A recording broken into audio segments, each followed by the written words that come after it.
ಹಾಸನಾಂಬಿಯ ಧರ್ಮ ದರ್ಶನ ಎಲ್ಲವೂ ಕೂಡ ಮುಗಿದ ನಂತರದಲ್ಲಿ ಈಗ ಫೈನಲ್ ಆಗಿ ಹುಂಡಿ ಎಣಿಕೆ ಕಾರ್ಯವನ್ನ ಆರಂಭ ಮಾಡಲಾಗಿದೆ. 24 ಲಕ್ಷ ಮಂದಿ ಹಾಸನಾಂಬಿಯ ದರ್ಶನವನ್ನ ಪಡ್ಕೊಂಡು ಹೋಗಿದ್ದಾರೆ. ಹುಂಡಿಯಲ್ಲಿ ಸಾವಿರ ರೂಪಾಯಿಯ ಹಳೆ ನೋಟುಗಳು ಕೂಡ ಸಿಕ್ಕಿವೆ. ಹುಂಡಿಗೆ ವಿದೇಶಿ ಕರೆನ್ಸಿ ಡಾಲರ್ ಕೂಡ ಹಾಕಿದ್ದಾರೆ ಭಕ್ತರು. ಈ ವರ್ಷ ಅಂದಾಜು 25 ಕೋಟಿ ಸಂಗ್ರಹ ಆಗಿರುವ ಸಾಧ್ಯತೆಯನ್ನ ನಿರೀಕ್ಷೆ ಮಾಡಲಾಗ್ತಾ ಇದೆ. ಇನ್ನೂ ಕೂಡ 2-3 ದಿನ ಹುಂಡಿ ಎಣಿಕೆ ಕಾರ್ಯ ಮುಂದುವರಿಯುತ್ತೆ. ಹಾಸನಾಂಬೆ ನಿನ್ನೆಯಷ್ಟೇ ದೇವಸ್ಥಾನದ ಬಾಗಿಲನ್ನ ಬಂದ್ ಮಾಡಲಾಗಿತ್ತು. ಮುಂದಿನ ವರ್ಷದ ದೇವಸ್ಥಾನದ ಬಾಗಿಲು ಓಪನ್ ಯಾವಾಗ ಅನ್ನೋದನ್ನು ಕೂಡ ಪ್ರಕಟ ಮಾಡಲಾಗಿದೆ. ಸೊ ಇದರ ನಡುವಲ್ಲಿ ಇವತ್ತಿನಿಂದ ಹಾಸನಾಂಬೆ ದೇಗುಲಕ್ಕೆ ಬಂದಂತಹ ಭಕ್ತರು ಹುಂಡಿಗೆ ಹಾಕಿದಂತಹ ಕಾಣಿಕೆಯ ಮೊತ್ತ ಎಷ್ಟು ಅನ್ನುವಂತಹ ಎಣಿಕೆ ಕಾರ್ಯವನ್ನ ಮಾಡಲಾಗ್ತಾ ಇದೆ. ಎಲ್ಲವನ್ನು ಕೂಡ ಎಣಿಸಿ ಕಂತಿಯನ್ನ ಜೋಡಣೆ ಮಾಡಿರೋದನ್ನ ನೋಡ್ತಾ ಇದ್ರಿ. ಇನ್ನೂ 2-3 ದಿನ ಎಣಿಸುವ ಕಾರ್ಯ ನಡೆಯುತ್ತೆ ಅಂತ ಹೇಳಲಾಗ್ತಾ ಇದೆ. ಹುಂಡಿಗೆ ವಿದೇಶಿ ಕರೆನ್ಸಿ ಡಾಲರ್ ಸಾಲದಕ್ಕೆ 1000 ರೂಪಾಯಿ ನೋಟು, ಚಾಲ್ತಿಯಲ್ಲಿ ಇಲ್ಲದಂತಹ 1000 ರೂಪಾಯಿ ನೋಟು ಕೂಡ ಬಂದು ಸೇರಿದೆ. ಎಲ್ಲ ಹಾಕಬೇಕು ಅಂತ ಗೊತ್ತಾಗಿಲ್ಲ, ತಗೊಂಡ್ಬಂದು ಹುಂಡಿಗೆ ಹಾಕಿದ್ದಾರೆ. ಬಟ್ ದೇವರು ಇದನ್ನು ಹೇಗೆ ಒಪ್ಕೊಳ್ಳುತ್ತೆ, ಅವರ ಬೇಡಿಕೆಯನ್ನು ಹೇಗೆ ಈಡೇರಿಸುತ್ತೆ ಅನ್ನೋದನ್ನ ನೋಡಬೇಕು. ಹಾಸನಾಂಬೆ ದೇಗುಲದ ದರ್ಶನವನ್ನ ಪಡ್ಕೊಂಡಂತಹ ಭಕ್ತರ ಸಂಖ್ಯೆ ಕೂಡ ನಿನ್ನೆಯಷ್ಟೇ ಪ್ರಕಟ ಮಾಡಿದ್ರು. ಒಟ್ಟಾರೆಯಾಗಿ 23 ಲಕ್ಷ ಮಂದಿ ಬಂದು ದರ್ಶನವನ್ನ ಪಡೆದಿದ್ದಾರೆ. 300 ರೂಪಾಯಿ 1000 ರೂಪಾಯಿ ಟಿಕೆಟ್ ಅನ್ನ ಪಡೆದು ಧರ್ಮ ದರ್ಶನದಲ್ಲೂ ಕೂಡ ದರ್ಶನವನ್ನ ಪಡೆದಿದ್ದಾರೆ. ನೋಡಿ ಅಲ್ಲಿ ತೋರಿಸ್ತಾ ಇದ್ದಾರೆ 1000 ರೂಪಾಯಿ ನೋಟ್ನ. ಸೊ ಈ ಗ್ಯಾಪಲ್ಲಿ ಯಾರು ಈ ನೋಟ್ನ ನೋಡಿರಲಿಲ್ಲ ಅಂದರೆ ಇಲ್ಲಿ ನೋಡ್ಕೊಂಬಿಡಿ, ಯಾಕಂದರೆ ಇದು ಚಾಲ್ತಿಯಲ್ಲಿ ಇಲ್ಲದಂತಹ ನೋಟು. ಎಷ್ಟು ನೋಟುಗಳು ಬಂದಿವೆ ಅನ್ನೋದ್ರ ಬಗ್ಗೆಯೂ ಕೂಡ ಲೆಕ್ಕ ಹಾಕ್ತಾ ಇದ್ದಾರೆ. ಜೊತೆಗೆ ವಿದೇಶಿ ಕರೆನ್ಸಿಗಳು ಕೂಡ ಬಂದಿದೆ.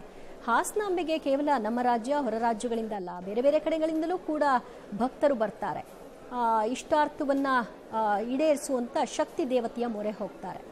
ಸೊ ಆ ಪೈಕಿ ವಿದೇಶಿಗರು ಕೂಡ ಬಂದಿರಬೇಕು ಅಂತ ಕಾಣುತ್ತೆ. ಬೆಳ್ಳಿಯ ಮುಖವಾಡ, ಬೆಳ್ಳಿಯ ವಸ್ತುಗಳು, ಚಿನ್ನದ ಮೂಗುತಿ, ಹೀಗೆ ಹಲವಾರು ವಸ್ತುಗಳನ್ನು ಹುಂಡಿಗೆ ಹಾಕಿರೋದನ್ನು ಕೂಡ ಗಮನಿಸಬಹುದಾಗಿದೆ. ದೇವಿಗೆ ಗೆಜ್ಜೆ, ಕೆಲವರು ಬೇಡ್ಕೊಂಡಿರ್ತಾರೆ ನಿನಗೆ ಗೆಜ್ಜೆಯನ್ನು ಅರ್ಪಿಸ್ತೀನಿ, ನಾಣ್ಯಗಳನ್ನ ಅರ್ಪಿಸ್ತೀನಿ ಅಂತ. ಆ ಎಲ್ಲ ಕೋರಿಕೆಗಳನ್ನು ಹಾಕಿರುವಂಥದ್ದು ನೋಡ್ತಾ ಇದ್ರಿ. ಆ್ಯಂಡ್ ಈ ಬಾರಿ ಹಾಸನಾಂಬೆಯ ದರ್ಶನ ಬಹಳ ಯಶಸ್ವಿಯಾಗಿ ನೆರವೇರಿದೆ. ಯಾವುದೇ ರೀತಿಯಲ್ಲೂ ಕೂಡ ಸಮಸ್ಯೆಗಳಾಗದೇ ಇರೋ ಹಾಗೆ ಉತ್ತಮ ರೀತಿಯಲ್ಲಿ ಈ ಬಾರಿ ನಿಭಾಯಿಸಿರೋದು ಕೂಡ ಗಮನಿಸಬೇಕಾಗಿರುವಂಥ ವಿಚಾರ. ಯಾರೋ ಮಗು ಆಗಬೇಕು ಅಂತ ಬಯಸಿದ್ರು ಅಂತ ಅನಿಸುತ್ತೆ, ಈ ಹಿಂದೆ ಬಂದಾಗ ಅದು ನೆರವೇರಿದೆ. ಹಾಗಾಗಿ ತೊಟ್ಟಲನ್ನು ಕೂಡ ಪುಟಾಣಿ ತೊಟ್ಟಲನ್ನು ಕೂಡ ಹುಂಡಿಗೆ ಹಾಕಿರೋದನ್ನು ಗಮನಿಸಬಹುದು. ಹೀಗೆ ತರೇವಾರಿ ಬೇಡಿಕೆಗಳನ್ನು ಇಟ್ಟಿರ್ತಾರೆ ದೇವರ ಮುಂದೆ. ಅದಕ್ಕೆ ತಕ್ಕನ ಹಾಗೆ ಅವರು ಇದನ್ನು ನಾನು ನನ್ನ ಆಸೆ ಈಡೇರಿದ ನಂತರದಲ್ಲಿ ನಿಮಗೆ ಕಾಣಿಕೆಯ ರೂಪದಲ್ಲಿ ಕೊಡ್ತೀನಿ ಅಂತ ಬೇಡ್ಕೊಂಡಿರ್ತಾರೆ. ಅದೆಲ್ಲವನ್ನು ಕೂಡ ಸಲ್ಲಿಸಿದ್ದಾರೆ. ಮತ್ತಷ್ಟು ಮಾಹಿತಿ ಪಡೆಯೋಣ ನಮ್ಮ ಪ್ರತಿನಿಧಿ ಶಶಿಧರಿಂದ. ಶಶಿಧರ್, ಹುಂಡಿ ಎಣಿಕೆ ಕಾರ್ಯ ಆರಂಭ ಆಗಿದೆ. ಇಲ್ಲಿಯವರೆಗೂ ಎಷ್ಟು ಮೊತ್ತ ಸಂಗ್ರಹ ಆಗಿದೆ ಅನ್ನೋದ್ರ ಬಗ್ಗೆ ಅಂದಾಜು ಸಿಗ್ತಾ ಇದೆ. ಇನ್ನೆಲ್ಲ ಕೈಯಲ್ಲೇ ಎಣಿಸ್ತಾ ಇದ್ದಾರಾ, ಮಷಿನ್ ಏನಾದರೂ ಬಳಕೆ ಮಾಡಿದ್ದಾರಾ?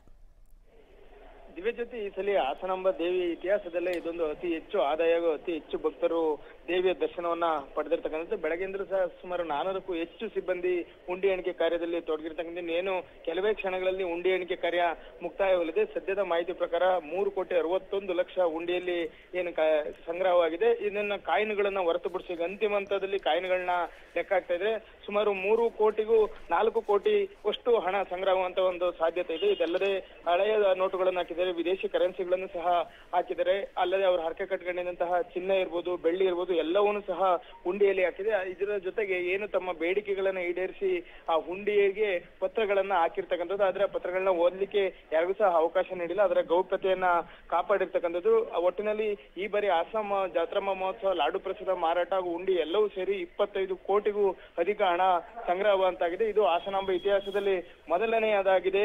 ಅಷ್ಟು ಪ್ರಮಾಣದಲ್ಲಿ ಈಗ ಭಕ್ತರು ಬಂದಿದ್ರೆ ಅಷ್ಟೇ ಪ್ರಮಾಣದಲ್ಲಿ ಈಗ ಆದಾಯ ಸಹ ಹರಿದು ಬಂದಿರತಕ್ಕಂಥದ್ದು. ಇನ್ನೇನು ಕಲೆಕ್ಷನ್ ಅಲ್ಲಿ ಹುಂಡಿ ಎಣಿಕೆ ಮುಗಿದು ಅದು ಒಟ್ಟ ಆದಾಯದ ಒಂದು ಮಾಹಿತಿಯನ್ನ ಆಡಳಿತಾಧಿಕಾರಿಗಳಂತ ಮಾಹಿತಿಯವರು ನೀಡಲಿದ್ದಾರೆ. ದಿವ್ಯ ಜ್ಯೋತಿ, ಥ್ಯಾಂಕ್ ಯು ಶಶಿಧರ್ ನಿಮ್ಮೆಲ್ಲ ಮಾಹಿತಿಗೆ. ಇದು ಹೌದು, ಇಷ್ಟೊತ್ತಿಗೆ ಯಾವುದಾದ್ರೂ ಒಂದು ಪತ್ರ ವೈರಲ್ ಆಗಬೇಕಿತ್ತು, ಅವ್ರನ್ನ ಮುಗಿಸು ಇವ್ರನ್ನ ಮುಗಿಸು ಅಂತ ಪತ್ರ ಬರೆದು ಹುಂಡಿಗೆ ಹಾಕಿರೋದು. ಬಟ್ ಈ ಬಾರಿ ಗೌಪ್ಯತೆ ಮೇಂಟೈನ್ ಮಾಡಿದ್ದಾರಂತೆ.